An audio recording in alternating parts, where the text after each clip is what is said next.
On December 26, 2004, a monstrous magnitude 9.1 earthquake ripped through the floor of the Indian Ocean.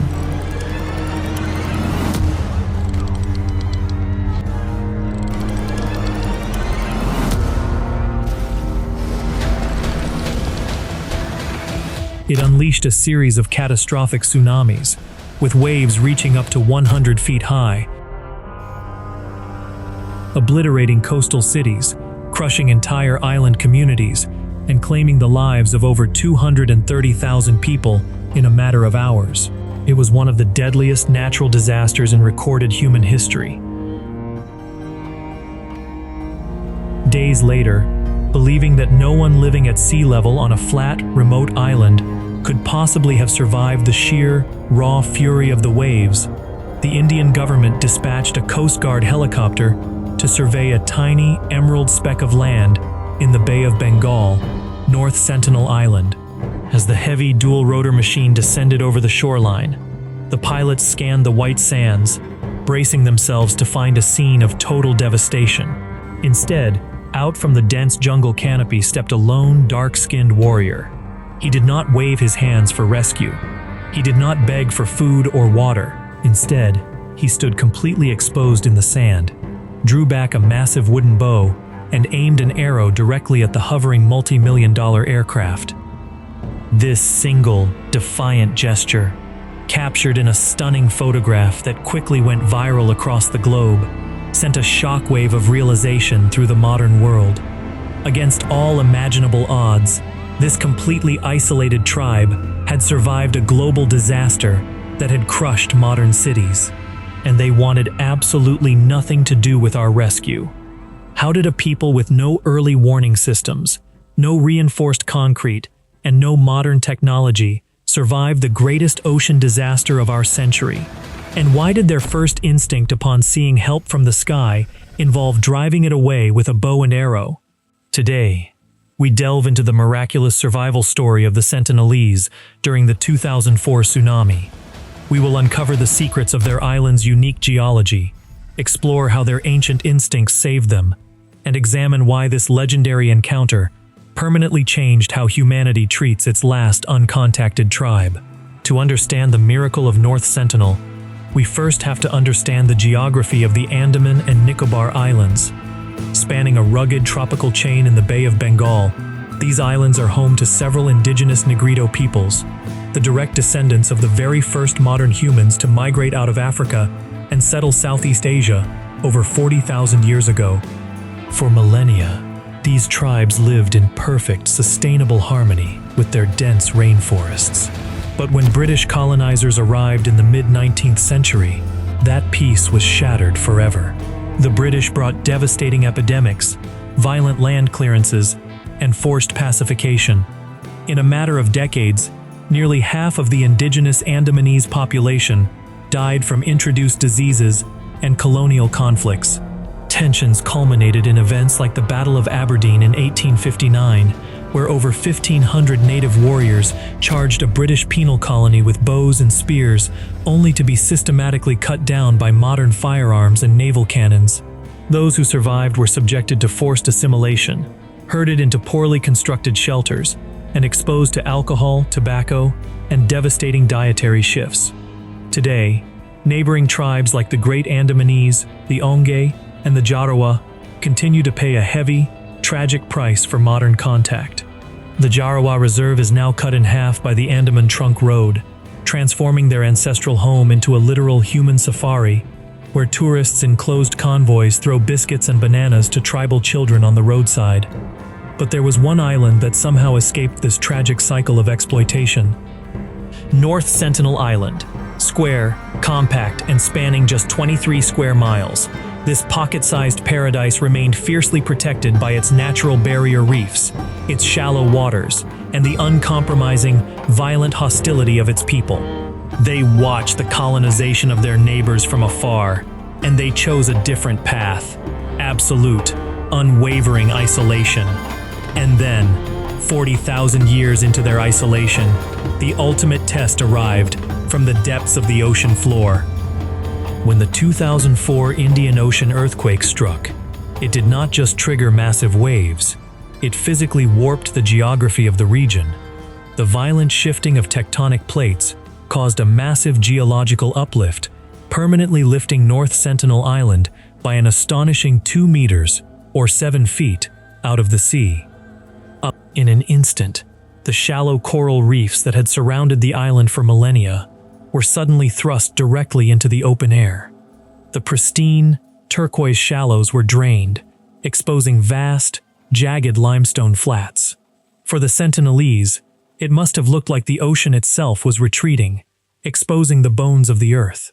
But they did not run out onto the newly exposed reefs to investigate. Throughout thousands of years of oral history passed down through generations, the ancestors of the Sentinelese had experienced these rare, violent shaking events before. Their cultural memory, encoded in ancient songs and warnings, taught them a vital survival rule. When the earth shakes and the water retreats, you do not stay near the shore. You run. While modern coastal residents in Thailand, Sri Lanka, and Indonesia rushed out onto empty beaches to look at fish, left stranded by the receding tide, unknowingly walking into a deadly trap, the Sentinelese listened to the warning signs of nature. They observed the panicking birds taking flight, the sudden, unnatural silence of the forest, and the rapid, telltale withdrawal of the tide. Abandoning their temporary beach camps and their narrow outrigger canoes, the tribe scrambled deep into the interior of the island. This is where the unique geography of their home saved them. Unlike many flat, low-lying coral atolls in the Pacific that were completely swallowed by the tsunami, North Sentinel's interior is surprisingly rugged. Dense, ancient broadleaf forests climb upward toward 2 central peaks, rising nearly 400 feet above sea level. Huddled together on these high central ridges, sheltered by the massive root systems of giant tropical trees, the Sentinelese listened as the roaring wall of water struck their beaches. The waves crashed violently over the exposed reefs, drowning the low-lying coastlines and wiping out their coastal nesting sites, but the high-ground sanctuaries remained untouched. They had survived, but the modern world didn't know that yet. In the days following the disaster, rescue teams and helicopters flew countless reconnaissance missions across the Andaman archipelago. The sight was bleak, neighboring islands were scarred, coastlines eroded, and native settlements destroyed. When a twin-rotor helicopter of the Indian Coast Guard finally approached North Sentinel Island, the pilots expected to find a silent grave. They hovered low over the white sand beaches, searching for any sign of life, any remnants of huts, or any bodies washed up by the tide. Instead, they got an answer they would never forget. Out from the dark tree line stepped a warrior. He was young, muscular, and completely healthy. In his hand, he carried a flat, custom-crafted bow nearly 6 feet tall. Standing firmly in the wet sand, defying the deafening roar and the intense downdraft of the whirring blades, he drew back a thick fiber string, loaded a massive, iron-tipped arrow, and pointed it directly at the sky. To this warrior, the helicopter was not a savior. It was a metal beast of the sky, a terrifying, loud intruder trespassing on their sovereign territory, just like the British gunboats of the 19th century or the shipwrecked scrap metal workers of the 1980s. By shooting at the sky, the warrior was delivering a clear, unmistakable message to the modern world. We are alive. We are healthy. We did not ask for your help, and we do not want your presence. Leave. The helicopter pilots, realizing the tribe was not only alive, but actively hostile and capable of self-defense, pulled back and flew away. The subsequent reports confirmed the unbelievable truth. While modern technology, concrete seawalls, and disaster response teams failed to protect hundreds of thousands of people across Asia, a Stone Age tribe's ancient, deep-rooted connection to their land had kept them completely safe. The 2004 tsunami encounter was a turning point for anthropologists, environmentalists, and policymakers worldwide.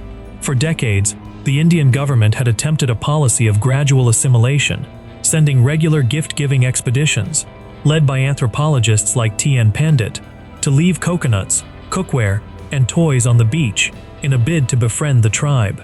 But these contact missions were highly volatile.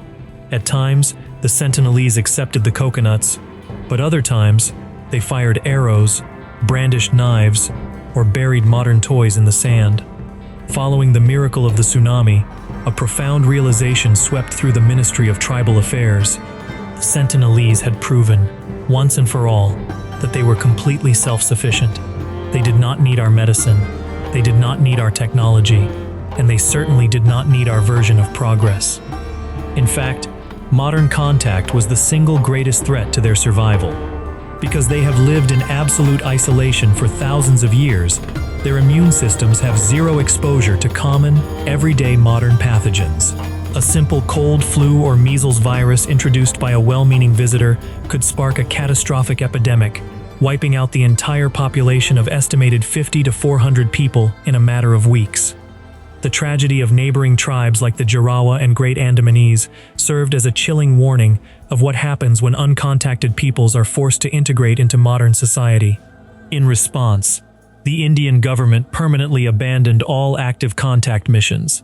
They established a strict 5-kilometer exclusion zone around the island, enforced by round-the-clock Indian Navy patrols to keep out illegal fishermen, curious tourists, and reckless adventurers. They adopted a strict, highly respectful policy. Eyes on, hands off.